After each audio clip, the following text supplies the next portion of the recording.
Excellence का blueprint Aristotle की निकोमाखियान ethics में डिसिप्लिन और एक बेहतरीन जिंदगी की खोज। एरिस्टोटल की लिखी हुई निकोमाखियान एथिक्स वेस्टर्न फिलॉसफी की हिस्ट्री में सबसे इंपॉर्टेंट किताबों में से एक है। ये किताब इंसान की भले और एक अच्छी तरह से जी गई जिंदगी के बारे में गहरी सोच है। आज के टाइम में हम इसमें शायद डिसिप्लिन पर कोई डायरेक्ट चैप्टर ढूंढें, लेकिन ऐसा करना असल मुद्दे से भटकना होगा।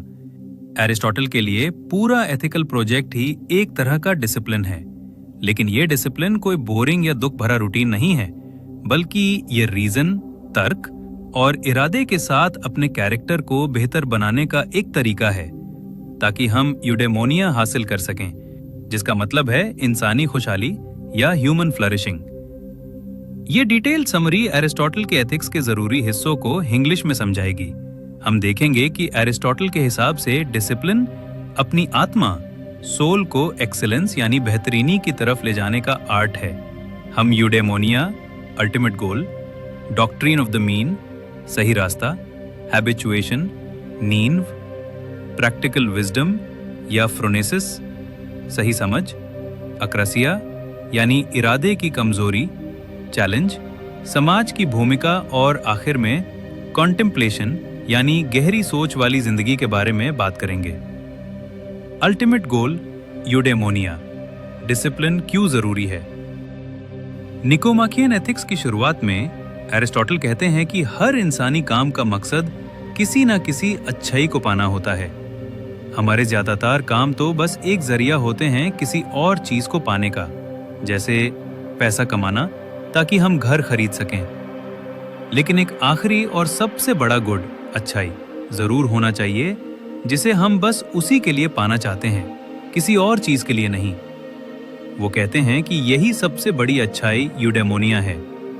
इसको लोग अक्सर हैप्पीनेस अनुवाद करते हैं, लेकिन ये आम खुशी जैसा नहीं है। यूडेमोनिया कोई पल दो पल की फीलिंग या आराम की स्टेट नहीं है। ये एक एक्टिव और ऑब्जेक्टिव स्टेट है, जिसका मतलब है अच्छी तरह जीना और अच्छा काम करना, living well and doing well. ये एक ऐसी खुशहाली है जो काम करने से मिलती है।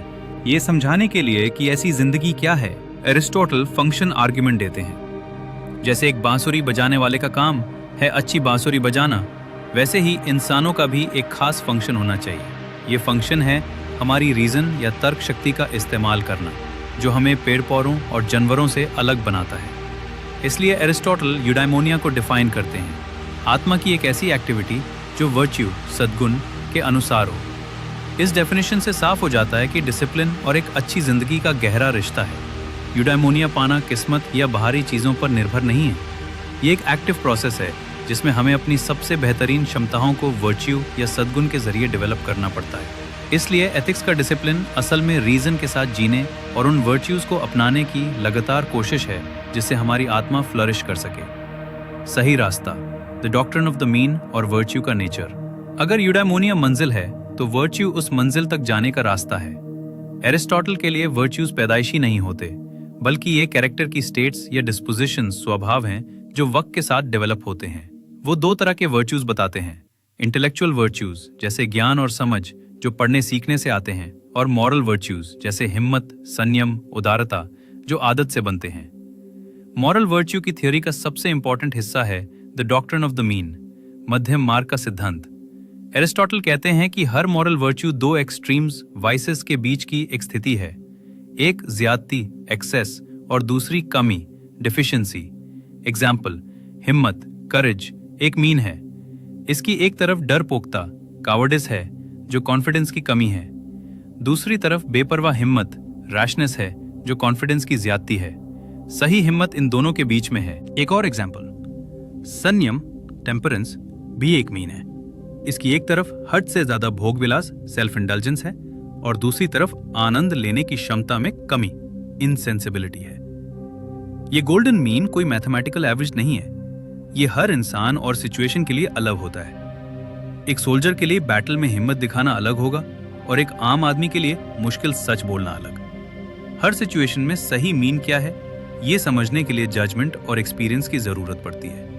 तो मीन का डिसिप्लिन आलसी या हर चीज में आम होने के बारे में नहीं है। इसका मतलब है सही निशाने पर तीर लगाना, सही समय पर सही लोगों के साथ, सही मकसद से और सही तरीके से सही फीलिंग्स महसूस करना और काम करना। ये सिंपल रूल्स फॉलो करने से कहीं ज्यादा चैलेंजिंग है। इसके लिए सेल्फ रेगुलेशन और समझदारी की जरूरत होती है। नींव, फाउंडेशन। हैबिचुएशन, एक अच्छा कैरेक्टर कैसे बनता है? एरिस्टोटल का मशहूर कहना है, हम न्यायपूर्ण काम करके न्यायपूर्ण बनते हैं, संयमी काम करके संयमी बनते हैं और बहादुर काम करके बहादुर बनते हैं। मॉरल डेवलपमेंट की समझ का ये सबसे इंपॉर्टेंट हिस्सा है। इस प्रोसेस को हैबिचुएशन, ईथॉस या आदत बनाना कहते हैं। हम न तो पैदाइशी अच्छे होते हैं और ना ही बुरे, हम दोनों बनने की पोटेंशियल के साथ पैदा होते हैं। हमारा कैरेक्टर हमारे बार बार किए गए कामों का नतीजा होता है। ये बिल्कुल एक साज सीखने या कोई क्राफ्ट सीखने जैसा है। कोई सिर्फ पियानो पर किताब पढ़कर पियानिस्ट नहीं बन जाता, उसके लिए लगातार प्रैक्टिस करनी पड़ती है। वैसे ही कोई सिर्फ हिम्मत के बारे में समझकर हिम्मत वाला नहीं बन जाता, उसे हिम्मत भरे काम करने पड़ते हैं तब तक जब तक हिम्मत से काम करना उसके कैरेक्टर का एक पक्का हिस्सा ना बन जाए। ये अरिस्टोटल इस बात पर जोर देते हैं कि ये प्रोसेस बचपन से शुरू करना बहुत जरूरी है। एक अच्छी परवरिश जहां बच्चों को अच्छे कामों में खुशी और गलत कामों में दुख महसूस करना सिखाया जाता है, एक वर्चुअस जिंदगी की नींव रखती है। यहीं पर कम्युनिटी और लेजिस्लेटर, कानून बनाने वाला का रोल इंपॉर्टेंट हो जाता है। अच्छे कानून और एक अच्छा समाज लोगों में अच्छी आदतें डालने में मदद करते हैं। आदत डालने का ये डिसिप्लिन एक लंबा और अक्सर मुश्किल सफर है। इसके लिए लगातार कोशिश, बेहतर काल के लिए आज तकलीफ सहने की हिम्मत और अच्छे रोल मॉडल्स की जरूरत होती है। इसी प्रोसेस के जरिए हमारा स्वभाव बनता है, रोशनी, गाइडिंग लाइट। प्रैक्टिकल विजडम या फ्रोनेसिस का रोल। हैबिचुएशन या आदत मोरल वर्च्यू की नींव तो है, लेकिन सिर्फ इतना ही काफी नहीं।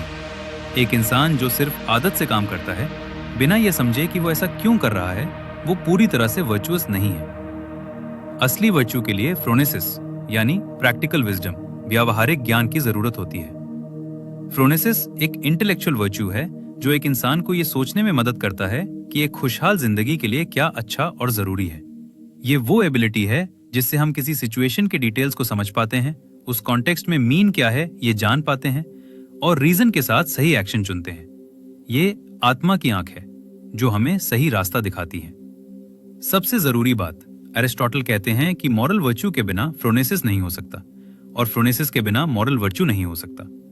दोनों एक दूसरे से जुड़े हैं और साथ साथ डेवलप होते हैं। अच्छी आदतें हमारी इच्छाओं और इमोशंस को शेप देती हैं, जिससे हम चीजों को साफ साफ देख पाते हैं। और अच्छी रीजनिंग एबिलिटी हमें वर्च्यूज को बेहतर तरीके से समझने और नई नई सिचुएशंस में उन्हें अक्ल से इस्तेमाल करने में मदद करती है। जिसके पास फ्रोनेसिस है वो सिर्फ रूल्स फॉलो नहीं करता, उसके पास इस बात की गहरी समझ होती है कि अच्छी जिंदगी जीने का क्या मतलब है, और वो इस समझ को जिंदगी के बदलते हालातों में अप्लाई कर सकता है। यह एरिस्टोटेलियन डिसिप्लिन का इंटेलेक्चुअल पार्ट है, अपने कामों के बारे में सही ढंग से सोचना और यह सुनिश्चित करना कि हमारे फैसले हमारे अल्टीमेट गोल यूडेमोनिया के साथ जुड़े हों। अंदर की लड़ाई, अक्रसिया यानी इरादे की कमजोरी। एरिस्टोटल का एथिकल फ्रेमवर्क कोई ऐसी कल्पना नहीं है जहां अच्छा काम करना हमेशा आसान हो। उन्होंने इंसानी साइकोलॉजी को बहुत गहराई से समझा और एथिक्स का एक बड़ा हिस्सा अक्रसिया यानी इरादे की कमजोरी, वीकनेस ऑफ विल की प्रॉब्लम पर लगाया। ये एक आम समस्या है जब हम जानते हैं कि सही क्या है, लेकिन फिर भी वो नहीं कर पाते। सोक्रेटिस ने कहा था कि कोई भी जानबूझकर गलत नहीं करता, सारी गलतियां अनजाने में होती हैं। लेकिन एरिस्टोटल को ये बात अनुभव से अलग लगी। उन्होंने ये समझाने की कोशिश की कि कैसे एक इंसान अच्छाई को जानते हुए भी उसके खिलाफ जा सकता है। उनका एक्सप्लेनेशन काफी सूक्ष्म है। वो कहते हैं कि अकृतिक, कमजोर इरादे वाला इंसान के पास जनरल नॉलेज तो होता है कि क्या सही है, जैसे बहुत ज्यादा मीठा खाना ठीक नहीं है, लेकिन उस पल में किसी खास चीज की लालच, जैसे ये केक बहुत टेस्टी लग रहा है, उसकी जजमेंट पर हावी हो जाती है और उससे सही फैसला लेने से रोक देती है। अच्छाई का ज्ञान उसके दिमाग में होता है, लेकिन वो पूरी तरह एक्टिव नहीं होता। अक्रसिया के खिलाफ ये लड़ाई एरिस्टोटेलियन डिसिप्लिन का एक सेंट्रल पार्ट है। ये हमारे रीजन, जो लंबे समय की अच्छाई चाहता है, और हमारी लालच, जो फौरी खुशी चाहती है, के बीच की अंदरूनी जंग है। अक्रसिया पर जीत हासिल करने के लिए हमें अपने रीजन वाले हिस्से को आदत और फ्रोनेसिस से मजबूत करना होगा, ताकि हमारा रीजन हमारी पैशंस पर काबू रख सके।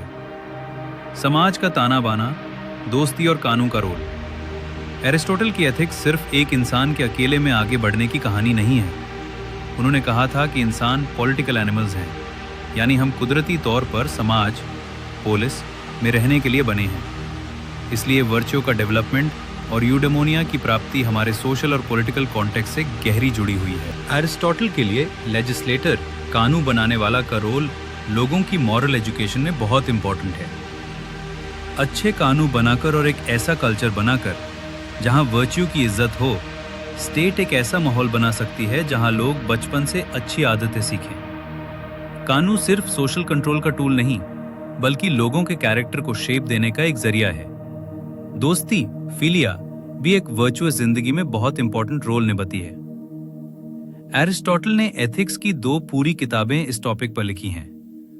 वो 3 तरह की दोस्ती बताते हैं: यूटिलिटी, फायदे पर आधारित; प्लेजर, मैस पर आधारित; और वर्च्यू, सद्गुण पर आधारित। पहली 2 दोस्तियां अक्सर कम समय के लिए होती हैं, लेकिन वर्च्यू की दोस्ती एक दूसरे के कैरेक्टर की इज्जत पर टिकी होती है। अच्छे दोस्त एक दूसरे को बेहतर जिंदगी जीने में मदद करते हैं। वो एक ऐसा कॉन्टेक्स्ट देते हैं जहां हम वर्च्यूज की प्रैक्टिस कर सकते हैं। वो ईमानदार फीडबैक देते हैं और वो एक आईने की तरह काम करते हैं जिसमें हम अपना कैरेक्टर देख सकते हैं। एक सच्चा दोस्त दूसरा में अनदर सेल्फ होता है। इसलिए ऐसी गहरी दोस्तियां बनाना और निभाना भी यूडेमोनिया की खोज का एक जरूरी हिस्सा है। शिखर, द एपेक्स। कॉन्टेम्पलेटिव लाइफ, यानी चिंतन मनन की जिंदगी।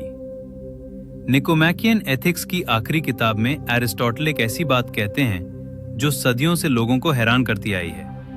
वो कहते हैं कि यूडेमोनिया का सबसे ऊंचा और सबसे पूरा रूप कॉन्टेम्पलेटिव लाइफ, थियोरिया, यानी चिंतन मनन की जिंदगी में मिलता है।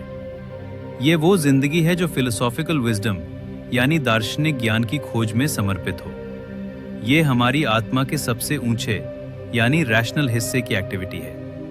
वो तर्क देते हैं कि ऐसी जिंदगी सबसे लगातार, सबसे आनंदमयी, सबसे आत्मनिर्भर और सबसे ज्यादा ईश्वरीय, डिवाइन है। ये वो एक्टिविटी है जो हमें देवताओं के स्वभाव के सबसे करीब लाती है। इसका मतलब ये नहीं कि मॉरल वर्च्यू और समाज की सेवा वाली जिंदगी बेकार है। कैरेक्टर के वर्च्यूज एक अच्छी जिंदगी के लिए अभी भी जरूरी हैं। वो एक ऐसी मजबूत नींव देते हैं जिस पर कॉन्टेम्पलेशन की ऊंची एक्टिविटी खड़ी हो सकती है। लेकिन जो लोग इसके काबिल हैं, उनके लिए ज्ञान और समझ की खोज इंसानी फंक्शन का सबसे बड़ा रूप है और खुशहाली का सबसे ऊंचा स्तर है। कॉन्टेम्पलेटिव लाइफ का डिसिप्लिन दिमाग का डिसिप्लिन है। इसके लिए इंटेलेक्चुअल वर्च्यूज, सीखने का प्यार और सच को सिर्फ सच के लिए खोजने का समर्पण चाहिए। कंक्लूजन, एक जिंदगी भर की बेहतरीनी की तलाश। आखिर में एरिस्टोटल की निकोमैकियन एथिक्स एक बेहतरीन जिंदगी की डिसिप्लिन खोज के लिए एक कंप्लीट गाइड है। ये किताब हमें अपनी जिंदगी के मकसद के बारे में गहराई से सोचने और हम जैसे इंसान बनते हैं उसकी जिम्मेदारी लेने के लिए चैलेंज करती है। इसमें बताया गया डिसिप्लिन कोई सख्त नियम का सिस्टम नहीं है, बल्कि कैरेक्टर को बनाने की एक स्मार्ट और डायनामिक प्रैक्टिस है। ये एक साफ मकसद से शुरू होती है, ओडाइमोनिया। ये इस मकसद को पाने के लिए एक प्रैक्टिकल फ्रेमवर्क देती है, द मीन। ये आदत हैबिचुएशन की नींव पर जोर देती है। ये प्रैक्टिकल विजडम फ्रोनेसिस की जरूरत पर रोशनी डालती है।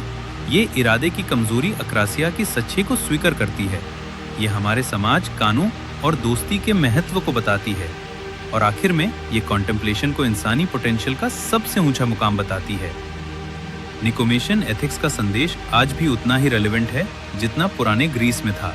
ये हमें याद दिलाता है कि एक अच्छी जिंदगी हमें बस मिल नहीं जाती, इसे हमें एक्टिव और जानबूझकर बनाना पड़ता है। ये एक लाइफ टाइम प्रोजेक्ट है। हर काम में बेहतरीनी की लगातार कोशिश है और इस बात का सबूत है कि इंसानी आत्मा में खुद को अच्छाई की छवि में ढलने की अद्भुत क्षमता है।